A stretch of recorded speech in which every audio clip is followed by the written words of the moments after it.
Flags will fly half-staff around the state of Wisconsin Monday. Governor Tony Evers issuing that order today in honor of Sergeant Jack Hohlfeld, a World War II veteran from the area who's now part of just a small percentage identified from a prison camp in the Pacific Theater. In this News 19 exclusive, I had a chance to talk with members of his family who shared with me their more than decade-long work to fulfill a mission dating back more than 8 decades.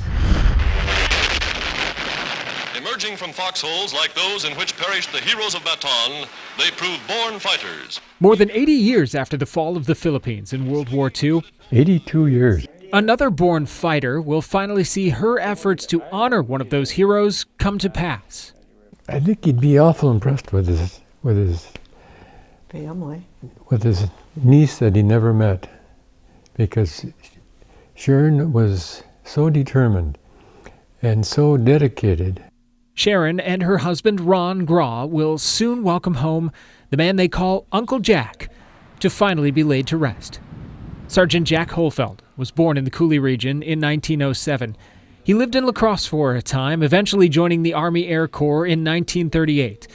Serving in the 24th Pursuit Group, Hohlfeld was in the Philippines when Japanese forces attacked, eventually capturing him and tens of thousands of U.S. and Filipino troops, forcing them on a 65-mile trek that became known as the Bataan Death March. He survived the Death March, and he made it to the Cabernet prison camp. But he only lived there less than 6 months, and he developed pellagra, which is basically starvation. And at that particular camp at Cabanatuan, so many people died every day that every day, everyone who died that day would be buried in a common grave. Sergeant Hohlfeld was among the nearly 1,000 unidentified remains found intermingled in the graves after the war, lost, until Sharon got a call from a family member researching the Hohlfeld line, which sparked her interest.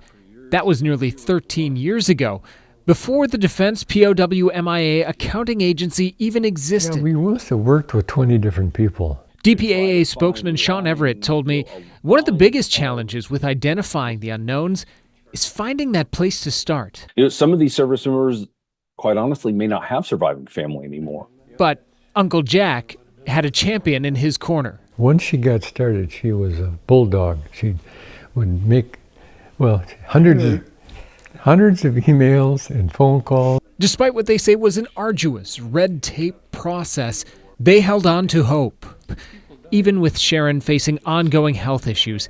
And then fittingly, the week following Memorial Day this year, their hope and persistence paid off. We got a call from Mr. Mee from Fort Knox saying, "We've got him identified and he's coming home." It was pretty exciting. Right? Yes, my dear.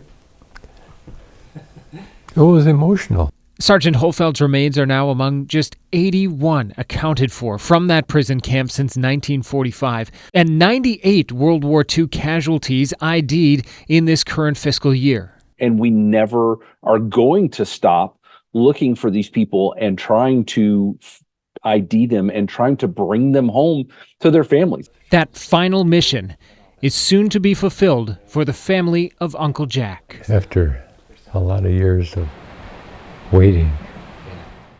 And the service for Sergeant Hohlfeld will take place Monday morning at 10:30 at St. Patrick's in Onalaska, with a burial at La Crosse's Catholic Cemetery to follow with full military honors.